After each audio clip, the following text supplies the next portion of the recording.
Hello and welcome back! It's episode 75 of my Minecraft Hardcore series, so today we're going to do a world tour and show off the world to everyone and put it up for download once again. There will be a link in the description.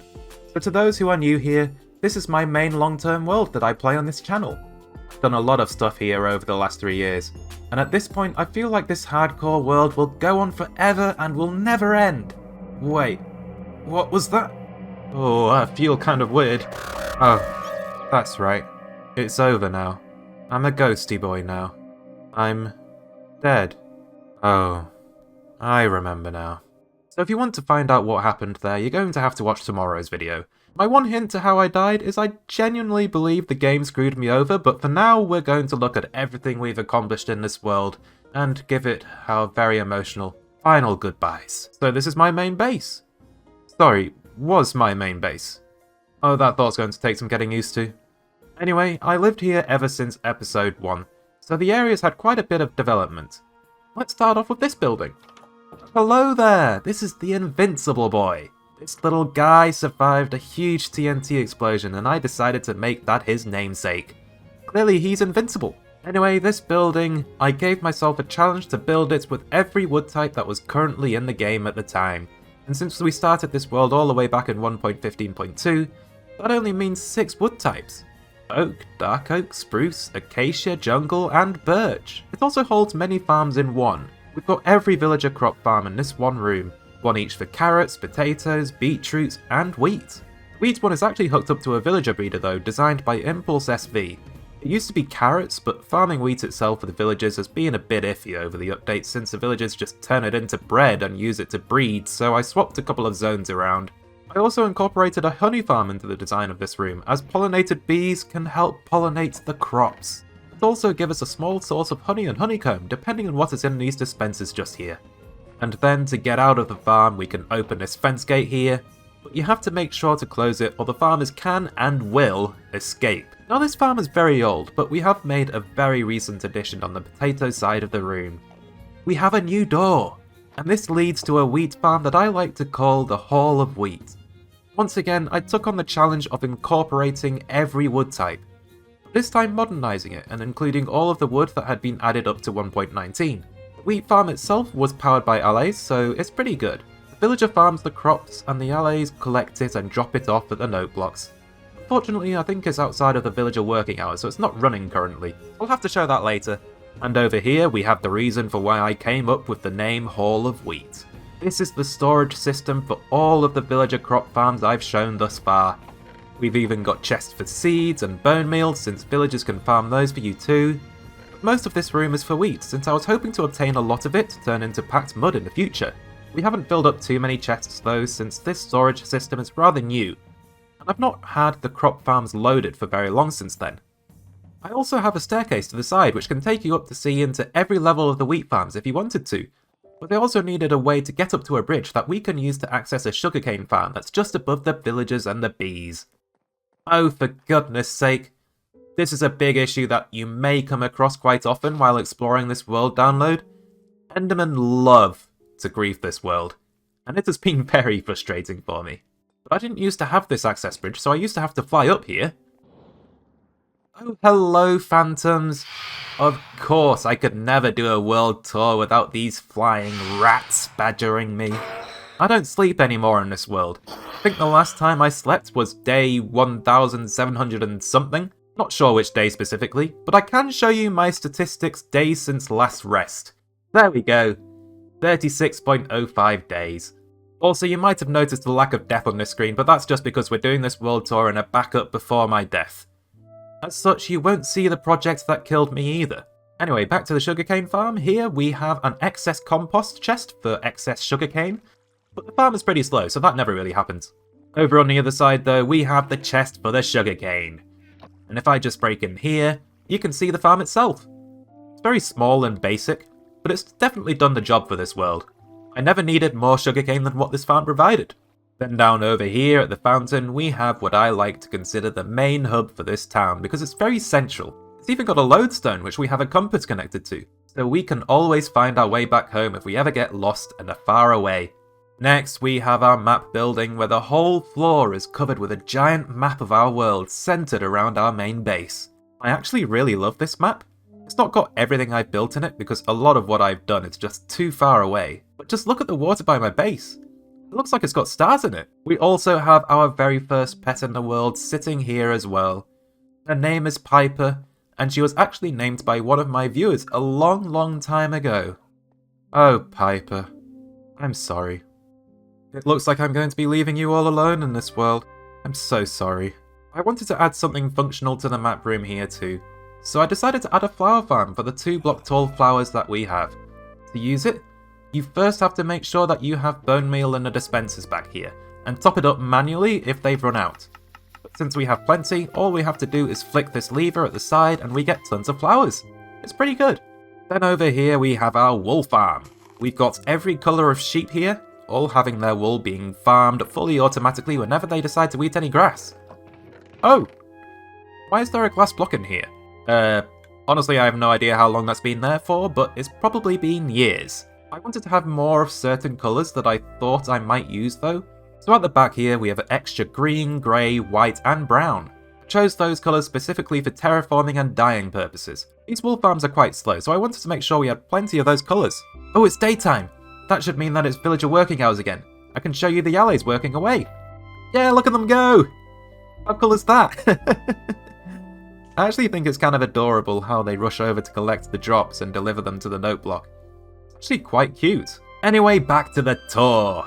This cool looking building over here is actually a tree farm designed entirely to get me leaves. I designed something that I call tree tubes, which gives me access to all of the leaves of a tree. Allow me to demonstrate. Place down this sapling, bone meal it up, and then I chop it down, and collect the leaves with a silk touch hoe. I can also use a fortune hoe to get myself some more saplings if required, and then to reach the higher leaves, I have water elevators in the sides to take me up to the higher levels. This tree tube in particular is specifically designed for the smaller trees like oak, birch and acacia, but we do have much larger tree tubes for the other types of trees. In fact, we actually need the tree tubes for the nether trees, since the nether wart blocks don't go away after you've removed the logs. This tree tube in particular is for the crimson trees. This one is for the 2x2 trees like dark oak, jungle and giant spruce trees. And this one is for warped trees. I needed a supply of crimson and warped fungus for the nether trees too, so I designed this fungus farm over here. It's powered by an etho hopper clock, and I have to say it's made it ridiculously fast when it's in operation. We have chests for all of the funguses and roots. We can compost any excess. What is this chest for? That might actually be for the warped sprouts, but you can't get them from this farm, you have to silk touch those. Now out here on the roof, we also have a Trident Elytra launcher. So I've enjoyed trying to incorporate ways to fly around my base. There's plenty of things that you can try to fly through, and this fountain here was a way for me to use Riptide to get myself up in the air. Let me show. Whoa! Wow, I forgot how powerful that thing was. Just up here though, we have a nice custom tree. This is actually the second tree that I've built here. The first one burned down when the roof above it got struck by lightning and caught fire in a thunderstorm, so I had to rebuild everything just here. That can't happen anymore though, as I have taken precautions with lightning rods since they were added to the game in 1.17. You can't have the lightning rod close to the wood since they can still set on fire in that case, so I built these cool little antennas and everything that might burn. I even made sure to put lightning rods above the mega creeper tree over there, as I am genuinely terrified of what might happen if that thing burned down. But I won't show you that build properly just yet. No! I want to show you all my storage system first. Oh, you guys are in for a treat because it is seriously impressive. You just need to swim underneath the cliff behind the sheep farm and wow! Just look at this! Look how it just slowly gets worse the closer you get to it. This is my storage system. Correction, this is my fearsome Chestmonster. Yeah, that's right. I never built myself a proper main storage system. And you know what? It doesn't even hold all of the resources I have in this world, not by a long shot. I have this, and it doesn't even store everything. Isn't it just an impressive sight? And the weird thing is, I actually know where most things are in this Chestmonster. Like over here, I have all of my different overworld wood types. And this is for loot from end raiding. A lot of these chests are just filled with stone. I've got ores over here. Yeah, in case you were wondering, I'm a hoarder.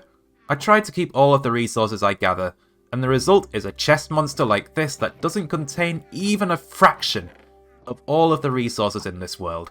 I also have what should have been a temporary dripstone farm over here. The dripstone slowly forms over time, and I can just break it and it will slowly come back. I actually had a proper dripstone farm planned for this world to replace this one, but I guess it just wasn't meant to be. Maybe in the next world. And over here we have the redstone for the fungus farm from earlier. I don't really have a good way of accessing it from above, so I have to fly up from beneath. I also have to make sure there's bone meal in here, which it looks like there is, so I can just pull this lever and let it go. Ooh, I gotta be quick. I need to show the farm in action. There we go, look at it go! It's certainly fast. It gives us all of the fungus that we could ever want. And then to turn it off, all you need to do is flick the lever off again. That will stop the clock. Now you might have noticed a couple of weird blocks here. This is a snowy grass block without the snow layer. You can't get these anymore, but it involved Endermen picking up snowy grass blocks and then placing them back down again.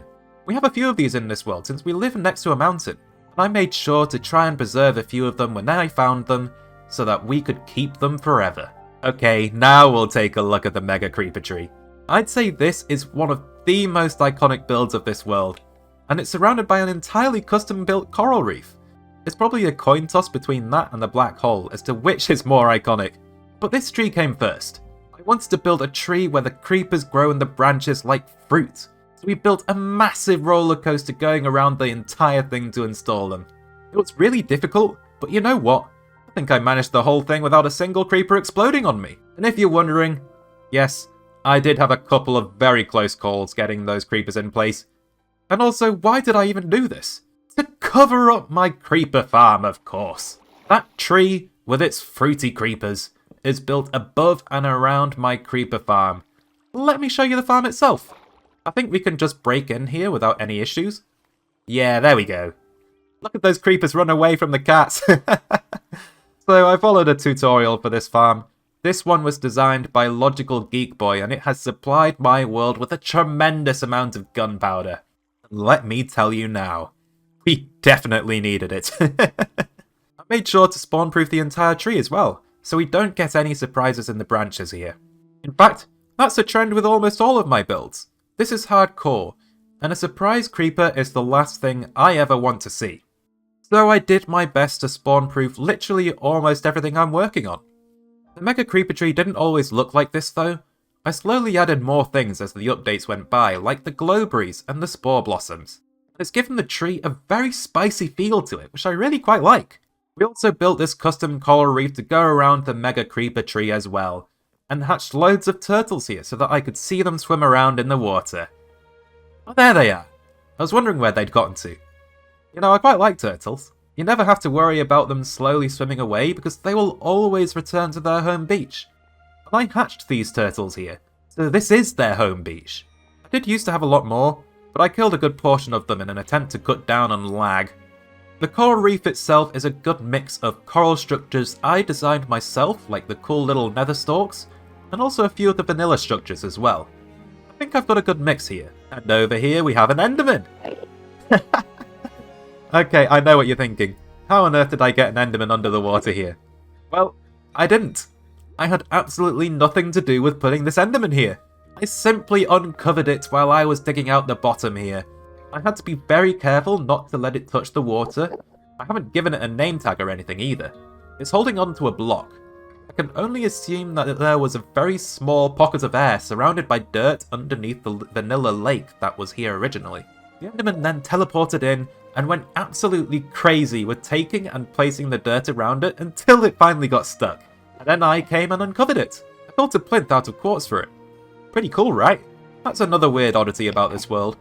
Because Endermen no longer despawn when they're holding blocks, and that I always do my best to spawn-proof everything in my world, most of my builds end up being an Enderman trap. A good example is the villager crop farm that I showed at the start. I am always finding Endermen trapped in the farm with the farmers. It's so weird! While I was digging out the area for the coral reef though, I accidentally broke into this ravine and water began to fall in, which inspired my next project. The Coral Ravine! And in a hole in a wall, I have the storage system for the creeper farm. These chests can fill up with loads of gunpowder, so we have chests at the side in case the farm ever fills up. And yes, I have had to do that before.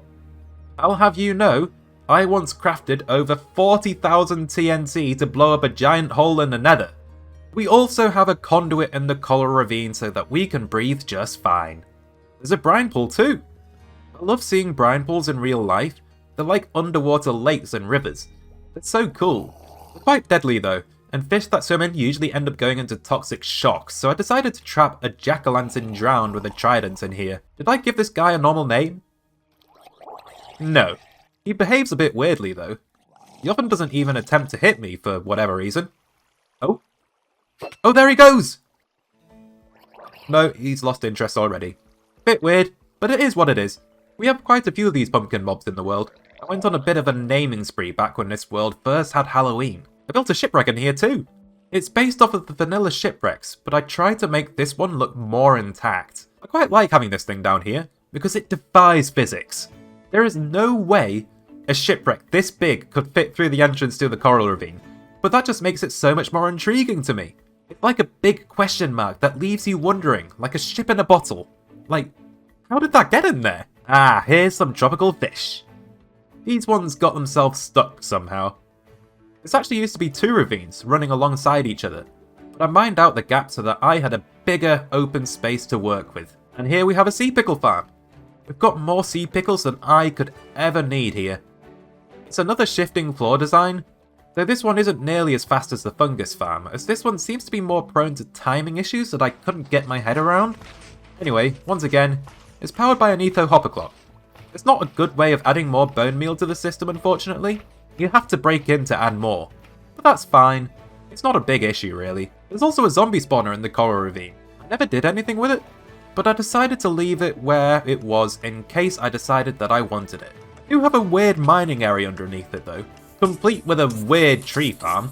I set this one up so that I could chop wood beneath the creeper farm, which is directly above me, so that I could technically farm gunpowder at the same time. I don't recommend using this for nether trees anymore though, as they can and will try to grow through the creeper farm up there, which would totally break everything. It wasn't an issue when I first built this place, but I've expanded the creeper farm since then, so now it would just break things. Just up here though is the loading and unloading stations for the creeper farm. Designed again by Logical Geek Boy, since it's still the same creeper farm. And here's another view of the interior of the farm. I can just watch all of the creepers fall in and die at the bottom here. Pretty cool, right? That's kind of a behind the scenes area though, and I can see people getting lost very easily down here. It's quite hard to find your way out unless you know where you came in. The last thing we have in the Coral Ravine is this kelp farm, which is just through here. I decided to go for an underwater nether theme for this one, but I'm afraid I don't know who originally made this kelp farm design, so I can't give credit to them. I first saw this design in a Pixel Rift survival guide episode though. It's pretty good. Kelp grows up into an observer, which then triggers the pistons to break the kelp, which then floats up to the surface to be taken to the storage system. And at the back here, we've got plenty of storage for kelp, and we can smelt or compost the rest. We've gotten tons of dried kelp from this machine up until now. It's been a very handy fuel source. I think that concludes the Coral Ravine though, so let's go back outside again. So one thing that I've built way up in the sky above my base is a giant Allay carrying a house. I like to think of that Allay as the matriarch of the Allays, and what she is holding are her subjects. I especially like the wings that I made. They're made of light blue concrete powder, so ordinarily they would fall due to gravity, but I've got them all being held up by candles, which actually makes it look like fairy dust coming off of the wings. I really love what I've done here. Inside of this house though is, you guessed it, a big group of Allays. This is my Allay breeding station. So I've got a jukebox, I've got amethyst, and I've got a few music discs. And all I need to do is play a disc and the Allays will start dancing. And then I can breed them. Or duplicate them, I guess. This is where I bred up the Allays for the Hall of Wheat. And if I ever wanted more in this world, I could just breed them up again here. We've also got a fantastic view of the Overworld from the windows. It really is something. And over here we have a bit of a mountain with a frog farm on top. Ignore the phantom noises. There's one trapped in the ground. Anyway, this is another little farm that I came up with. It's actually really quite simple and easy to build yourself. There's a challenge when it comes to breeding frogs where you can struggle to separate frogs in frog spawn. But I figured out the solution to that problem. If you place your frogs on top of honey blocks, one block above and next to the water like this, and with chains preventing their escape, you can get them to lay their frog spawn without them being able to escape and mixing with the tadpoles. It's all to do with hitboxes. Honey blocks aren't a full block, so the frogs are low enough that they think they can reach the water, but with the chains just there, they're just ever so slightly too big to fit through the gap, meaning that there is no mixing of frogs and tadpoles. I'm quite proud of what I came up with here. And the frog farm was an inspiration for the project below. Down here is Froggy Hole, and you access it by going through this cave at the top of the waterfall I made here. That brings you to one of my favourite terraforming projects in this world, because I just love how lush everything feels down here. And most importantly, it has frogs! Well, it doesn't look like there's many here right now, but that's because a bunch of them died when I tried to add moss.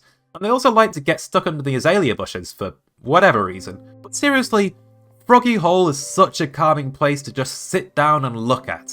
I did have a couple of ideas that unfortunately I'll never get to add though. Like this pumpkin pal zombie over here.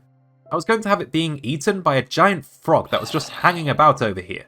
It would have been awesome. I also love swimming in the little lake down here too. Now that leaves can be waterlogged, lush underwater areas just feel so alive. Like, just absolutely teeming with life. I just wish that I could see some little tiny critters swimming around in here. That would make it feel so much better. But alas, I will never see that day now. Oh, just look at how it looks with shaders too. Isn't it just magical? Oh, and before I forget, there's one last thing that's over in this direction. On the other side of Froggy Hole, we have a little hill with a cave in it. And in this cave, there is a spider spawner that we turned into a spider farm. I found this thing really early on in the world, but I'll admit that I never really used it that much. But it's here and it's a part of the history of the world, so I guess I had to show you. I have a few more things to show in my base though. Over here we have some custom trees that I was trying out. I think they're pretty cool. I like how they glow. And over here we have a house that we're not allowed to go inside because Mr. Jack-o'-lantern just doesn't let you. Well, there's a reason for that. It's not actually a house. It's an automatic melon and pumpkin farm. The design for this one is by El Mango, and believe me, it's seriously good. Next we have the very first build of the world. My custom Mineshaft. I built this all the way back in episode 2 of the series, and I had a lot of fun making it. I was so limited with what I had back then, but I could still come up with something as detailed as this. And it's even got a minecart track which I can ride up and down for convenience. But really the roller coaster has always been a lot of fun. And at the bottom we come out at my little early game mining base of operations, which sometimes have slime spawning in. Here we have a couple of pillars just next to the minecart entrance as well, which a few people may recognise from my Mega Base time-lapse videos that I did a few years ago. They've got this like Aztec feel to them with the faces, which I quite like. Then just to the side we have a small furnace array which we use to smelt up all of our ores and other blocks if needed.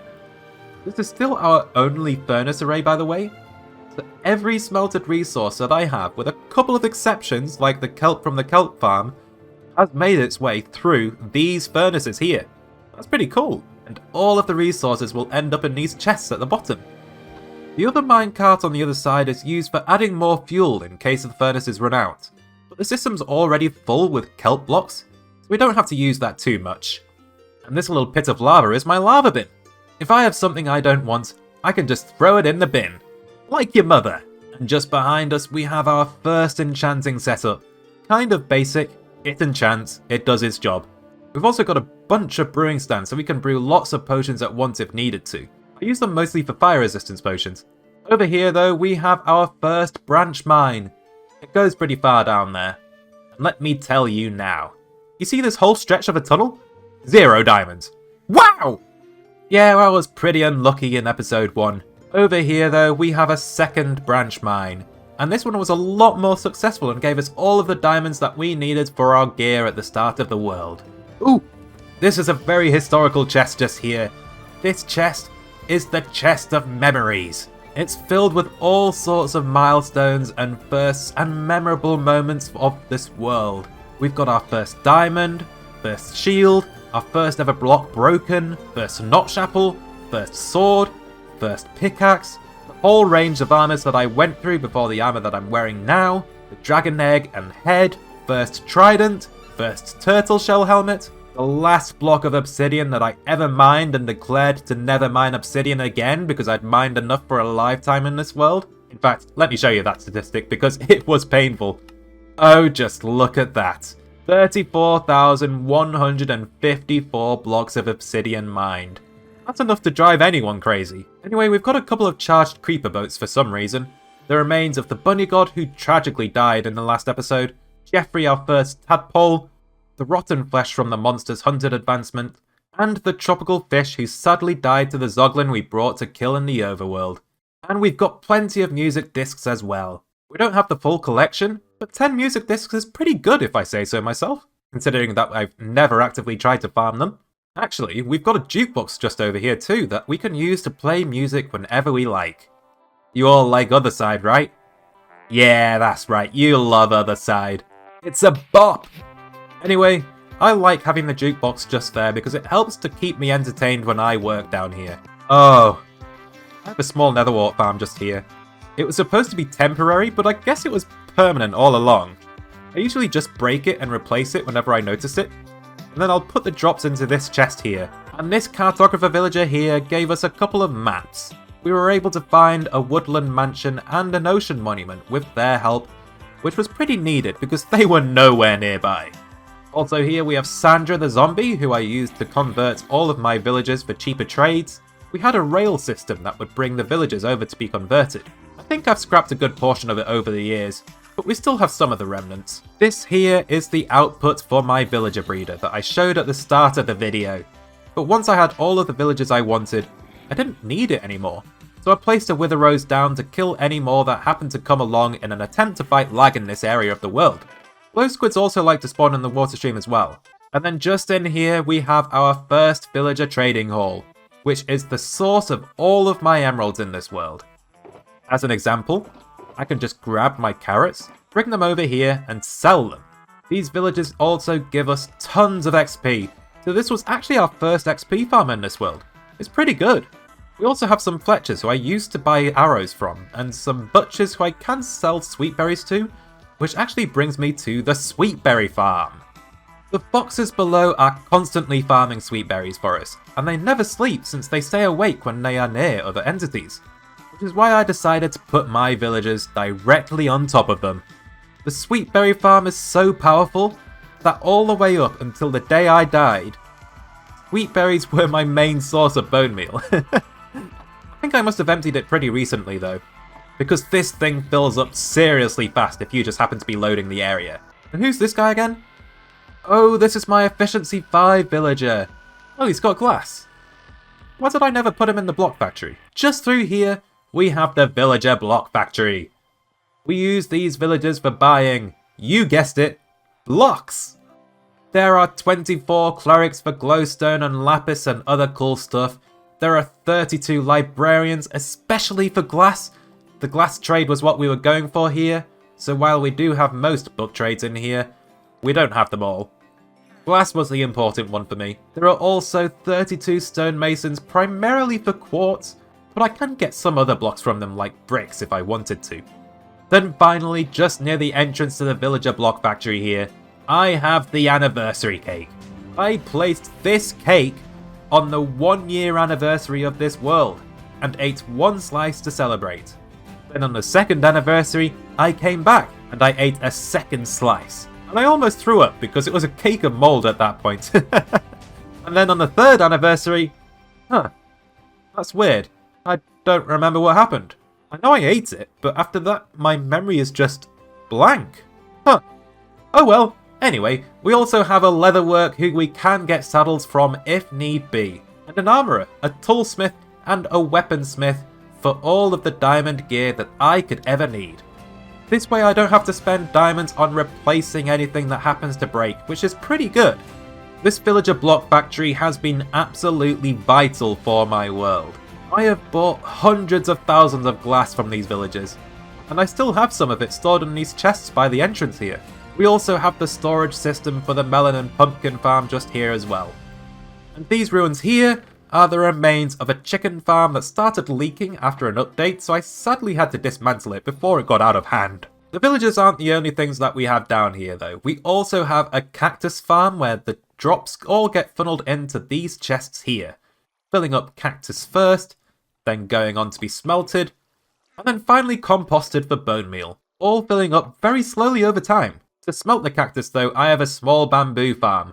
In fact, I think I can show the bamboo farm in action. Once the bamboo grows into the observers, the pistons fire and a hopper minecart is sent around to pick up the drops to be used as fuel to smelt the cactus into green dye. Pretty neat, but I wish I'd put more effort into decorating this thing. It's very bland. Now, we started this world in 1.15.2, so when 1.18 finally arrived, a whole new world of cave systems suddenly appeared beneath our world, and we dug down to explore it just here in the ravine with the villagers, and found ourselves digging straight into an amethyst geode. Since it was directly beneath my base, I decided to turn it into an automatic amethyst farm. We're going to trigger it manually just this once, but once every few hours all of the pistons trigger in this thing and break all of the amethyst clusters so that they can be collected in this chest down here. I have to say, we've actually gotten quite a lot out of this thing. It may be slow, but all amethyst farms are, so I'd say it's pretty good. I did a little bit of exploring once that was done though, and I came across something which I just wished that I had been able to build in, because it was literally in the perfect spot. You see, underneath my base, there is a gigantic cavern, and it's situated directly beneath the mega creeper tree. And I had this idea that I could build a massive root system down here to go with it, but unfortunately, now that I'm dead, the only thing I ever got around to was building another amethyst farm. This one with water streams, which doesn't work because amethyst clusters don't grow in flowing water. I mean, we get some crystals here, but oh man, there was so much potential down here and I'll never get around to it. We also have a third amethyst farm. This one doesn't work properly either though, because I tried to use water streams again. There's not a good way to get back to the surface though. So to get out, you have to fly up through this hole above the first amethyst geode I found. Sorry about that. We are very undeveloped down here. Ooh, how could I forget? This cat here is my first cat. His name is Sir Persalot, and he is such a good kitty. Oh yes you are. Oh yes you are. Now, the last thing that I have yet to show you from my main base is our nether portal room, which I did put quite a bit of effort into. It's underground, so here is a water elevator that can take you up and down. But I'm telling you now, that's the boring route. Oh yes, the fun route to my nether portal is to go through this custom lush cave that I built once I saw them being announced for 1.17. Then once it arrived, I added the 1.17 blocks to finish it. And the whole cave system ultimately leads up to our nether portal that feels like it's erupted from the wall and scarred the surroundings. That portal leads directly to my nether hub. I've also got some fish in the lake here, and I've got aquifers with some axolotls too. I didn't get the blue one unfortunately. I never managed to get to the project that I had in mind to hunt it down, but maybe we can do that in the next world. But you know what? I've had my very first axolotl in my inventory ever since the update came out, and her name is Alice. I think it's finally time to set her free. There you go, Alice. You're back with your own kind now. I hope you have a good life. Anyway, you might be wondering why I called the fun route the fun route. Well, it's because it's fun, that's why. You can fly all the way from the entrance straight to the nether portal, or even back to the water elevator to go again if you wanted to. It's elytra fun, so go have fun. I think that's the main base tour entirely done. Honestly, even if I hadn't died, this town would never have seen completion anyway. Given that this was my base, I was always going to come up with more things to add. But wow, does it suck knowing that it's all over. Anyway, it's time to move on. And we have a black hole to fall into. So the black hole, or Gargantua, as I named it after the black hole from Interstellar, it's actually an iron farm. I bred my villagers up in this room, and broke a pillager's crossbow with the help of this fellow here. Oh, it's piling up iron. That means it's full. Oops. Anyway, the best view of the black hole is to pillar up beneath to around about here. And then we can turn on shaders too to make it look even more cool. I like BSL for this one. And then we can go into the shader settings to turn up the block light color intensity to the maximum setting. And there we go! Just look at that! It's beautiful! It really speaks for itself, doesn't it? But that's not all. We can also go inside the black hole and take a sneak peek at what's inside. To get in, you have to fly straight upwards from directly beneath the hole. There's lava just there, but don't worry, there's plenty of water to put you out once you're up there. Oh, hello golems! How's the cooking going along? So this iron farm is a little modified, like this bowl of water is entirely my idea. But above here, we've got a huge basis on the iron farm designed by Logical Geek Boy. So thanks once again to him. He's a star! What on earth? Is that a drowned? Do I get drowned spawning in here? I never knew that they could spawn in here up until now. Wow! Oh yeah, look at that. We've actually got a small sliver of a river biome up in here. I never realised that. Well, my dude, it was nice meeting you, but I have to go. Goodbye. Oh, just look at that black hole though. I'm going to miss seeing that thing hanging there ominously in the sky by my base. It was so cool. Below the black hole though, we have the 00 portal, and also the spawn mazer. I originally spawned in this world just over there. This portal takes us straight to 00 in the Nether though, and it's what our Nether hub is centered around. But it's this portal that I sent frogs through to build a frog light farm. I've got two biomes just here with the mazer and the ocean, so we were able to get the orange and the sandy coloured frogs in there really easily. By the spawn mazer, we have the spawn desert. And oh, have we done some environmental crimes here. I have dug every single block of sand that I could get my hands on in this scarred landscape. And just here we have another pumpkin pal. Hello, how are you doing? And then a little bit further on we have the most basic of bad omen farms that you have ever seen. I simply sit on this platform for a little bit and let the pillagers spawn below. And then I make my way down and kill the pillagers for bad omen. It's not something I've done too much. I only wanted bad omen to do one raid at my base. But just look at these guys. It can't hurt you when you're fully geared up. It's so silly. Anyway, the raid at my base was fun, especially because the raid provided me with plenty of totems of undying, which I was able to fully utilise by throwing them in lava, because we don't need to rely on totems of undying to survive in hardcore in this channel. I mean, I know I'm dead, but I still got to well over 4,000 days without ever using one in this world. Trust me, they're just not needed to survive long term. But do the smart thing. Why don't you go ahead and use your offhand for something else? Now this is a little bit of a ways off, but I wanted to show you the crater of the 4,000 days milestone. So here, I dug out a hole and filled it with 4,000 blocks of TNT to match 4,000 days.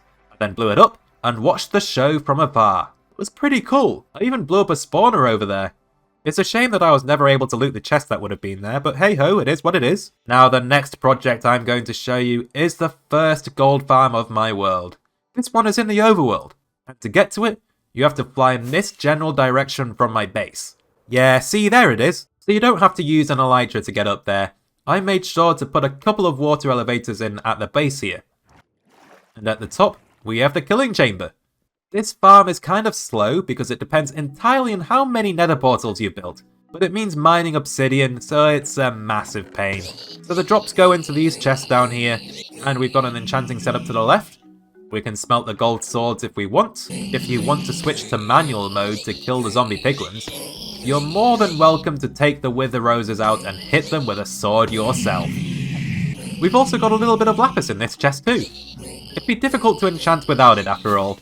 It's a pretty simple farm really. Portals spawn zombie piglins, the piglins track the turtle eggs, then they fall in water and get taken away to a killing chamber. Good stuff really. I originally planned to make this a much bigger farm too. But then I realised something. Mining all of that obsidian really wasn't worth it. I was better off looking for another source of gold, which is why I built a very different second gold farm, which I will show you later. But the next thing I want to show you all are my Elder Guardians. But they're quite a ways off.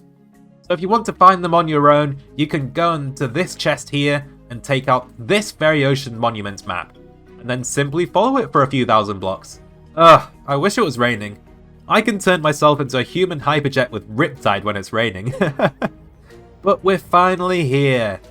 This is the ocean monument where I decided it would be fun to try and capture the 3 Elder Guardians. It was really difficult, but I was eventually able to get all 3 of the Elder Guardians into minecarts and send them all away. They now live at the very top of this giant stairway, which is far enough away from the surface that I never have to deal with mining fatigue unless I go near them. Speaking of which, they just gave me mining fatigue, of course. But they all have names too. I took some inspiration from the sea monsters of Greek mythology. So here we've got Scylla, and this one's Charybdis, and finally we have the most fearsome of them all, Gary! So why did I decide to go through all of the trouble of capturing these Elder Guardians? Well, I'm gonna be honest, I have absolutely no idea. I never ended up doing anything with them. But I think they're cool to have, so there's that at least. Next, I want to show you all the end dimension. So this is our stronghold at the bottom of the ocean. It's pretty easy to access. I don't have a cool stronghold room to show you all though. I never got around to doing a project like that either. But it is very easy to find an end portal room. It's just through here. Let's jump in, shall we? And this is our end dimension. I haven't built anything here, and I haven't killed the Ender Dragon 20 times. But I can tell you that I mined out all of the end pillars for obsidian, and then surrounded the exposed bedrock with end rods so that they look like stars. It's not much, I know, but it did take a lot of work mining all of those end pillars, and I do like the stars. I think they're so pretty. Anyway, it's time to move on to the Nether dimension. Oh my gosh, look at that! Whistler went into the end portal and ended up in the Nether instead of the Overworld. What? Yeah, this is my Nether hub. And I decided to decorate with respawn anchors, which resulted in me accidentally clicking on one and setting my spawn in the Nether. And it stayed as my spawn point because I never sleep in my world. Anyway, the central portal is the 00 portal. And this portal in this room over here is the portal that takes me to my custom lush cave under my base. I've got some quick and easy access there. The Nether dimension though is where I've spent the vast majority of my time for the last 2,500 days. I worked on clearing out a Nether hole for 2 whole years, and now that it's over and I can finally get to do the fun stuff like building, I just go ahead and die. And in case you're wondering, yes, I am extremely salty about that. Wow. So this is Project Nether Falls. Forever unfinished. Oh This project was going to be the coolest Nether project you've ever seen. I mean, just look at the size of this hole. It's a full circle that's 400 blocks in diameter. Now, there was a lot of netherrack here, and I removed probably about 90% of it with TNT, which is what the grids are on the ceiling just there. That's a TNT bombing array. Anyway, I decided to make this project my ocean monument project, and built a monument out of black stone to serve as my nether hub. It's quite a bit bigger than your typical monument. I needed to add an extra layer to the pyramid so that I could have an entrance on all 4 sides for the nether hub, or it would have looked a bit weird. And at the bottom here, we have the outline of the central island that I hope to build along with some mobs that I decided to keep. Like this here is the teeny tiny magma cube. And we made ourselves some weird strider combinations too, with the Dinnerbone name tag. And we've got another one over here.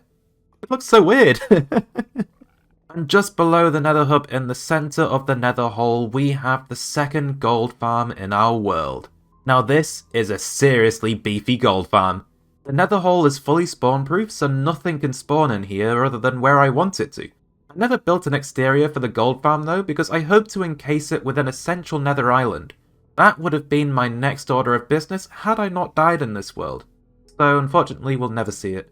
But wow, the view in my head of this place would have been spectacular. We do have a fully constructed interior though for the storage system. We've got way more chests than we could ever need. We also have an enchantment set up in the floor here, because this is an XP farm after all. I gave it a black glass and black concrete floor to make it look like he could fall out of the world. I had to break a bit of the bedrock floor to give myself the space I needed for that, but that was no big deal. There are some good simple methods for doing that nowadays. And this here is the Nether Chicken, who is special because this chicken somehow survived my sword and avoided my sweeping edge when I killed its rider. They've been a fun character to have around. I'm gonna miss them. But at the top of this staircase we have the killing chamber for the gold farm. The fact that we're in a perimeter means that this farm works in overdrive and is constantly spawning zombie piglins who try to get to the turtle eggs in the middle and then fall to their deaths. Or I can turn on manual mode and use it as an XP farm and add looting 3 to the mix. This farm is actually so good that it's my main source of XP now. It replaced my villager trading hall a long time ago and it was seriously worth it. I have Smite 5 on this netherite sword, so it doesn't matter about trying to get them all to 1 HP before I hit them, because they'll all die in 1 hit anyway. Manual mode is on a timer though, and the hay bales will retract to let the drops fall onto the hoppers below after about a minute or so. They'll come back out again though, unless you turn off manual mode yourself. But even then, because it's based on a timer, manual mode won't go away straight away. But that's okay. This farm is so fast that I really don't care about small inefficiencies like that. This farm though is so fast that I am gaining more XP than I can take in. It's that good! Once manual mode has turned off though, I can dump any spare drops that I may have picked up where they will be sorted to be stored, smelted, or burned depending on what's what. I don't like to waste drops from farms, so we actually smelt all of the golden swords that come from the farm. We can store more than just the normal drops though. We've also got storage for gold ingots, which I guess do count as a drop since the zombie piglins can drop that too if you kill them yourself. But we can also store gold blocks if you really wanted to. It's not a necessity by any means, but you can. We also have storage for rotten flesh, but let's be real, we don't need infinite rotten flesh. So we've had overflow being burned in lava for a very long time now. Why do we need so much gold though? Well, it's all for piglin bartering, you see. I've built something that I like to call the Barter Bartery. It's a system that involves 30 piglins per module, so we've got 120 piglins here all picking up gold, throwing their bartered goods through the nether portals. And they can all see me not wearing gold, so they hate my guts right now. But to use the Barter Bartery, you simply need to fill the chests up with gold and step on the pressure plate in the middle. You can't move away, or the piglins will throw their goods in the wrong direction, and we don't want that. That's why the farm is only on if you stand on the pressure plate. That way you can't accidentally waste all of your gold by moving about. This is a seriously fast farm, by the way. I can completely fill up the gold input chests and barter over 40,000 gold in just 13 minutes. It's that fast. I've only used the Barter Bartery at full capacity once, but with drops coming in that fast, I needed to build a huge storage system to cache and source everything I wanted to keep on the other side of the portals in the Overworld.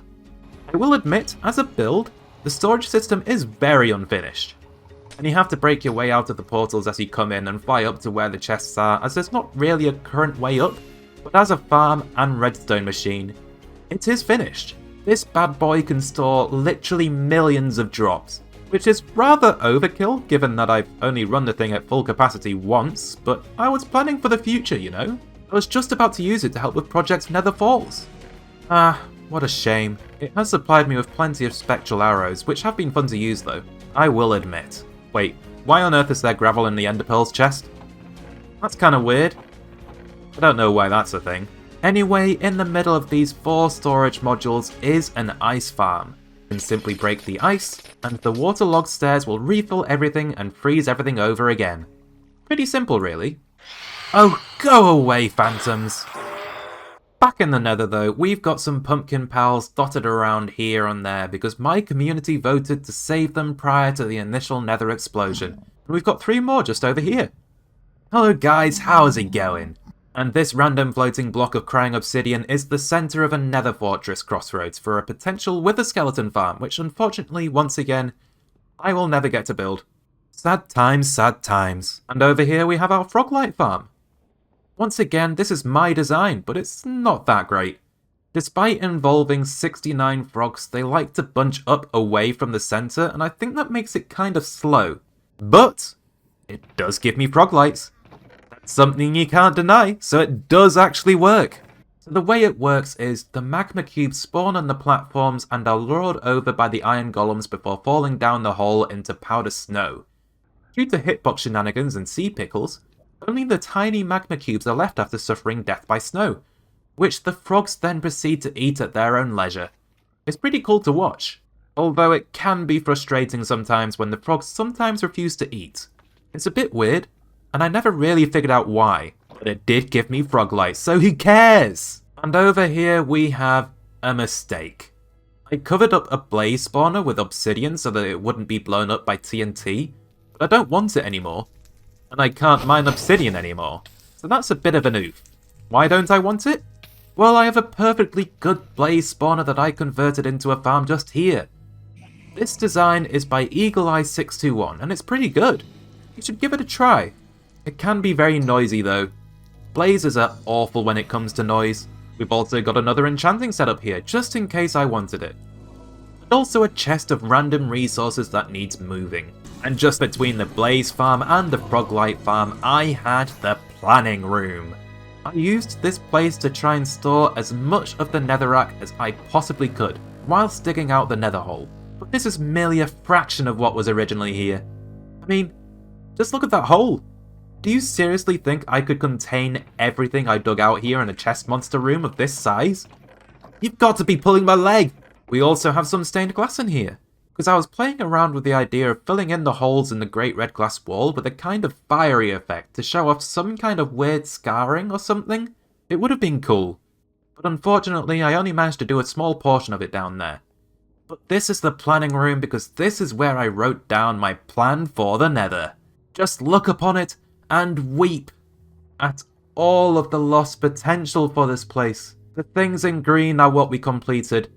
The things in yellow are work in progress projects, and the things in red are all of the projects that I never got to try. I'm so sad that I never got to see Project Nether Vault to fruition. It's the biggest project that I have ever taken on, never to be finished. What a shame. Which brings me back to the inside of the Nether Hub again. I never did finish the interior, but we do have this huge lava bucket chest monster in this corner here. Every single one of these chests that you see here is full of lava buckets, all being kept to one day create my own lava ocean. There's a lot of chests here, but I'm telling you now, there used to be a whole lot more. And in another corner of the Nether Hub, we have King Midas. He was going to be held as a prisoner here in this monument, but unfortunately that's just another thing that I never got around to. I do have something incredibly rare in this dimension though. You see, back when 1.17 first released, I decided to update via a snapshot. Snapshot 21W03A to be specific. There's a couple of things you can do in that snapshot which you can't do anymore. Firstly, it allowed me to craft a few bundles without the use of data packs in this world. I got a lot of use out of those, but the coolest thing by far is this water source block that I have in the Nether dimension, which should be impossible to get. You see, glow lichen was introduced in that snapshot, and there was a bug where if you placed it in a lava source, it would instantly convert it into water, even in the Nether. So that's what we did. We used glow lichen to bring water to the Nether. That's pretty cool if I say so myself. I wish I'd been able to do more with it, but alas, those ideas will have to wait for another world. We have also mined quite a bit of ancient debris in this world. Not for a netherite beacon, no, I'm not that crazy. Not yet anyway. No, I was making actual use out of my netherite with tools and lodestones and stuff like that. And as a result, I have a big TNT hole at the bottom of the Nether, the entrance of which can be hard to find, but I think we have one just here. Yup, there it is. Hang on, let me just put on my gold helmet. There'll be a lot of piglins down here. Oh! And also hoglins. Stay away! Die! Oh, thank you. Anyway, this hole is... Oh gosh, there's more of them. Time to leave. Ow! Only 4 hearts of damage with a gold helmet that doesn't even have the normal protection enchantment? Oh, for goodness sake. This doesn't make sense to any of you yet, but that genuinely upsets me. At least I can shoot these hoglins from here though. Anyway, this is my main netherite mine. I've got a couple of other places that I've been to in the Nether for netherite. This is the main one. I've probably gotten around 70 netherite ingots worth of ancient debris from this hole, which I think is pretty extensive. Don't you think? I mean, this hole goes on for several hundred blocks. Wow, is it messy here. It really puts into perspective how much dedication it takes to build a netherite beacon though, doesn't it? Ah, I finally found the exit. You have to be careful leaving this place because there is a huge lava ocean above here. And there we go, we're out! This is a different place to where I came in, but that's alright. Let me just show you the coordinates for this entrance, just in case you need it. That's pretty much all of the nether done for this tour though. We simply need to make our way down this nether tunnel to the last two projects that I have yet to show in this world. Here we are at the first one. This is my smart mineshaft project, and I was lucky enough to make this place feature complete just in the last episode. Wow, that was good of me, wasn't it? So, what is a smart mineshaft? Well, it's a project that takes the new ore distribution mechanics introduced in 1.18 and tries to make it as simple and easy as possible to mine and store each ore. So here by the nether portal, we have a huge storage system designed to store anything and everything that I might possibly find underground. Unfortunately, a lot of these chests are empty because I only just finished building this place. But back by the nether portal, we have an alien. That is Amaroth the Destroyer. And he was unleashed upon the overworld by the previous miners who were here in the past, who made the mistake of mining somewhere they shouldn't be. They basically opened Pandora's box. I also made sure to cover him with glow lichen to make him spawn-proof, which is why it looks like he's glowing. Anyway, Amaroth the Destroyer was one of the entities who escaped, and is now standing menacingly above my portal. I didn't want Amaroth to be the only one though. I was going to slowly add more and more entities throughout this world, but alas, yet again, it wasn't meant to be. But directly beneath Amaroth, we have the mob pit, filled with mobs who are also unleashed by the miners, and totally not me dropping them in there. We've got charged creepers, zombie villagers, all with unique outfits, endermen, cats, a jeb sheep, and even a stray horseman. Tell me, have you ever seen one of these before? Because I have one, and it's amazing. I called him Mr. Freeze. And best of all, I don't have to worry about falling into the mob pit here because I've put down a layer of black glass for me to walk on and get a better view of everything below. I was going to add more and more mobs to the mob pit over time, but unfortunately, once again, it just wasn't meant to be. And on the other side of the window, we have the Winderman. Yet another Enderman who has happily trapped himself in my world. This one in the window. Anyway, over here, we can leave the building and show off the exterior. Oh yeah, look at this! You know, this structure has grown on me over time. I really didn't like it at first, but I kept tweaking it and making changes, and now here it is. All done. And I love it now. We've even got a nice balcony if we ever want it. I know it's nighttime, but just look at that view. But let's look at the smart mineshaft itself, shall we? It's this pit just here, but to get the proper experience, we need a minecart to take us down. To enter the smart mineshaft, we have some control panels that you can press to take you to the best level for the resource that you want to mine. So you want coal? You'll be taken to Y96, Y48 for copper, 16 for iron, Y0 for lapis, Y-16 for gold, and finally Y-54 for diamonds. I know you can technically go lower for diamonds, but I chose Y-54 because that keeps you just above the lava level. I decided to add a little bit of extra interactivity with our buttons too, with the trapdoors to add some more visual interest. We do have a certain level of spam protection too, but I don't think it's in the right way. You can spam the buttons all you like, but because the first thing that each button does is act as a reset, nothing really breaks, and you can simply press the button again after waiting a few seconds to fix everything. Anyway, let's go to the gold level, shall we? Let's demonstrate the system by going there. So what that control panel does is operate minecart junctions at each of the levels of the mineshaft. So if you press gold like I did, you should be taken all the way down to the gold layer. And it does this with the worst redstone spaghetti monster that I have ever had the pleasure of building. Don't ask me to explain it, because I won't. I can only tell you that there is a redstone spaghetti monster, and that I, the creator, can't even get my head around what goes where anymore. Just don't change any of it. All of the redstone is timed to perfection to get the minecart stations to turn the right way. Or at least I think it is. There did used to be a lot of bugs in this system, but I think I squashed them all. But I could be wrong. So I apologise if you end up somewhere you shouldn't. I really do. Anyway, we're here at the gold layer, just like I wanted. I am at the perfect Y level to mine for gold. And the best part is that I don't have to go back to the surface to go to a different ore layer. We've got control panels on every layer of the smart mineshaft, so I can demonstrate just what is going on with the minecart junctions now. It's pretty good. And we've got the same level of spam protection as we did at the surface as well. So spam away at your heart's content. Wait a couple of seconds, then press iron. And we'll end up at the iron level. Perfection. Right where I want it to be. And when you're done mining where you want to be and want to go back to the surface, you can simply press the button of the layer you are currently on, and you'll end up right back in the storage room. And that's just one of the reasons why the smart mineshaft is smart. Oh, you've got to be quick on getting to the minecart though, or they'll run away from you. But don't worry, I have a contingency plan for that event too, but only for when you want to go to the diamond level. It's called falling. I mean, there's no minecart that goes faster than gravity. I also decided to try and keep a record of what was mined in each branch mine, which is what all of these signs here are here for.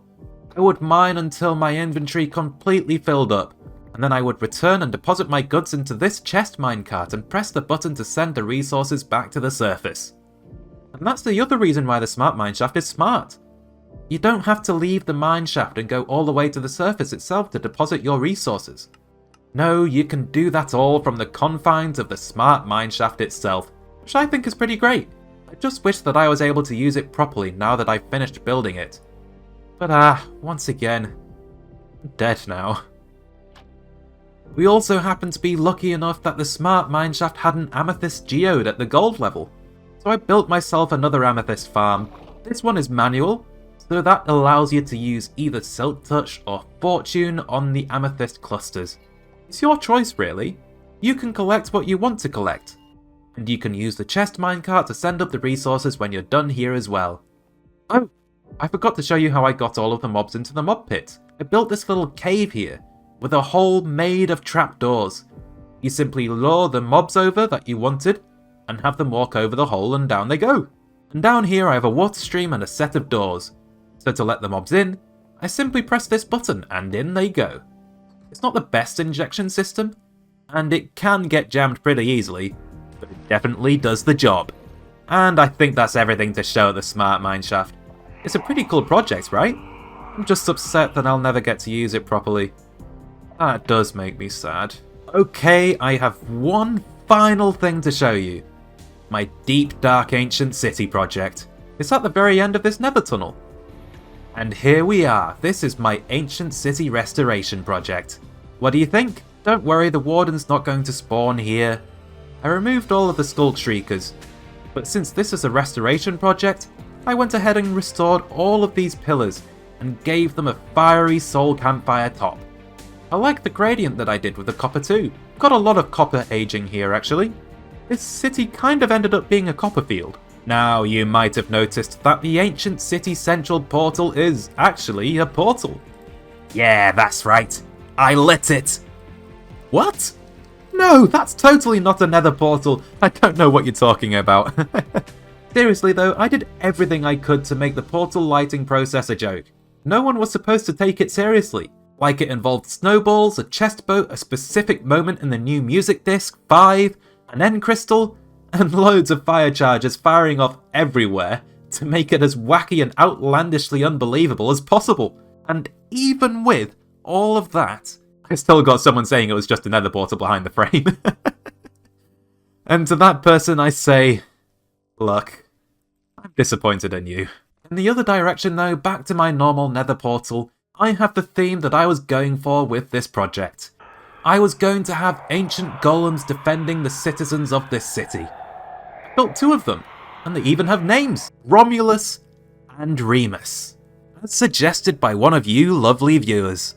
But of course my golems are ancient, so while Romulus is alive and well, Remus lost his spark of life and powered down. And you can tell who's alive as well, as Romulus will totally scream at you as soon as you land on his head. But Remus won't react. The Shriekers will simply go off by themselves upon touching them. Sadly, I didn't get too far with this project though, but I'm definitely considering revisiting it in another world because we barely got started here. You see, This was going to be my SimCity project. I was going to have free roaming villagers all doing their jobs to make up for a thriving community. Oh, it was going to be great. Yeah, I might have to revisit this project for sure, because I only did one small part of it. I didn't even get any villagers down here. What do you think, Romulus?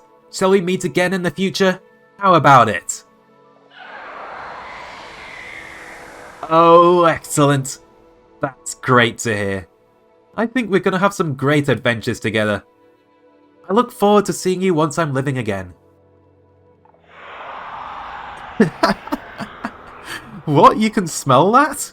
Oh gosh, I'm so sorry. I guess you're right.